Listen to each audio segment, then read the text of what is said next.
In most fiction, the protagonist has an evil doppelganger in which to contend with.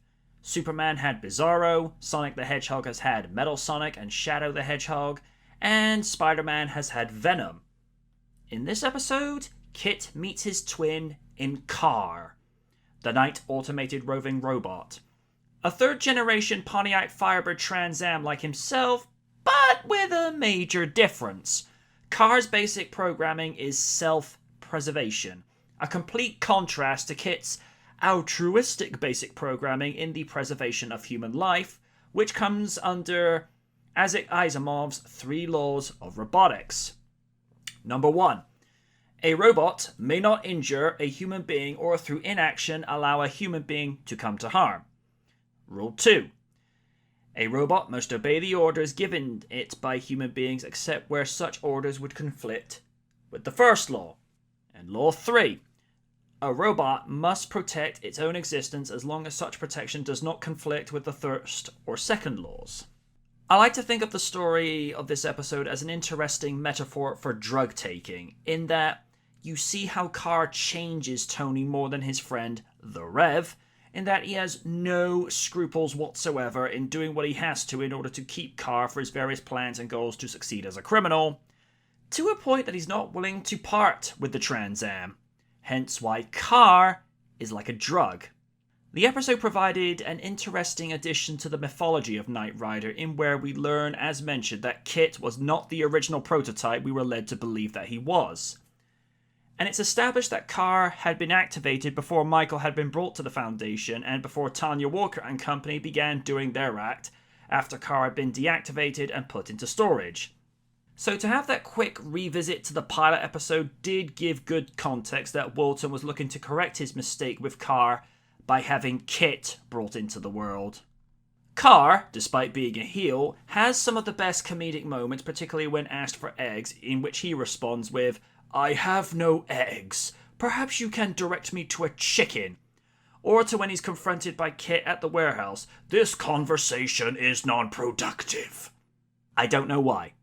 I really don't know why, but there is something about Cullen's delivery about that line that's just amusingly satisfying. It's very thought-provoking how Michael deduced that KARR would chicken out first in a head-to-head confrontation with KITT, as he recalled the KARR citing that Zeno's paradox would be in effect, to wit, what should happen when an irresistible force meets an immovable object. And to how KITT and KARR differed in their basic programming is how he figured KARR would bail out first, because it was established that KARR is only out to save his own skin due to his programming, whereas KITT will willingly put his circuits on the line for Michael. And Michael is being the ladies' man evermore when they're heading to the warehouse at 2:32 a.m. and KITT questions why they couldn't have secured the building in the afternoon instead of Michael seeing Rosalie.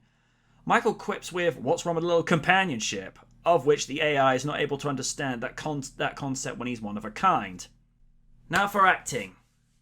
The 3 I want to highlight in this episode are Tony, played by Michael McRae, Peter Cullen as KARR, Daniels as KITT, and Patricia McPherson as Bonnie. You do see the change that Tony goes through as he knows KARR is his meal ticket since acquiring him through inadvertently reactivating the Trans Am in the laboratory, and has no problem accosting the Rev in order to keep that when he kidnaps Bonnie to serve as KARR. McRae displays that KARR is like a drug to him and is not willing to part with him, as he's been living the easier life since the maniacal machine is able to get done for him what he was not able to do, and that Tony is not the same character that he was from the start of the episode, where he was a drunkard and being somewhat more financially able and sophisticated in his appearance. Patricia is given a lot more to do in this episode, and finally we get to see more of what she is capable of doing in learning what Tony's next move is while servicing KARR, and to putting her foot down when Michael tells her to get out before they did battle with KITT's twin. KITT is a lot more developed now as a character, as he's showing more human traits with regards to taking a compliment with the KARR situation when he considers himself the new and improved model when KARR is established as a problem-ridden prototype, and to praising Michael for his deduction of how KARR would chicken out in a head-on confrontation based on the differences in their programming. Now, to Peter Cullen as KARR. You know him better today as the voice of Optimus Prime, but before that, he was KITT's evil twin as Walter Knight's original prototype vehicle in the Knight Automated Roving Robot. KARR, if you prefer. Cullen does an amazing job of selling the performance of a very naive and childlike AI vehicle that doesn't quite understand how the world works, but still has no problem taking anything out for the purpose of saving his own skin. Edward and David turn in decent regular performances. The score for this week is amazing. It gives the intense and exciting feel that you need with the chase scenes between KITT and KARR, and even before then when Michael leaps from KARR's roof to his partner. Discrepancies? Oh, there's a few. For starters, the first scene Michael and KITT are in, you can see a shot from the original pilot with Michael's red turtleneck sweater and a close-up on the monitors, and in the next shot he's wearing a flannel shirt. There is footage used from the pilot of KARR's first robbery of going through glass doors, and yet it's KITT's license plate on the back to where the chase begins for KARR, after he evades KITT at the county warehouse, and footage from Slammin' Sammy's Stunt Show Spectacular. Anytime there's a close-up of KARR's voice box, it's not even on the dashboard. To when KARR chickens out from a head-to-head confrontation with KITT, footage is shown from the horror movie The KARR of the vehicle leaping off a cliff before exploding on the beach below.